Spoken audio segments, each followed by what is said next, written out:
দোয়া কুনুত পারেন না বলে যারা ভয়েতে বেতের নামাজই পড়েন না, তারা শুনেন তিনটা কাজ আপনার জন্য রয়েছে।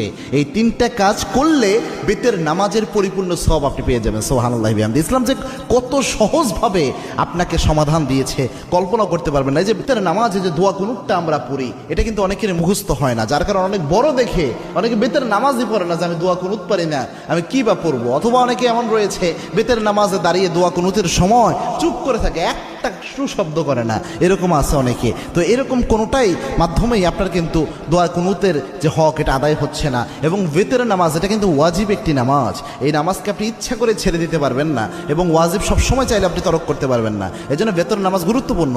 এবং কি আল্লাহর হাবিব সাল্লাল্লাহু আলাইহি ওয়াসাল্লাম বলতেন, ইন্নাল্লাহা বিতরুন ইউহিব্বুল বিতরা, আল্লাহ রাব্বুল আলামিন নিজে বেজরকে আল্লাহ রাব্বুল আলামিন নিজে ভালোবাসেন। সুবহানাল্লাহ। এবং আল্লাহর হাবিব সাল্লাল্লাহু আলাইহি ওয়াসাল্লাম সফর অবস্থায়ও প্রায় সময় চেষ্টা করতেন বেতের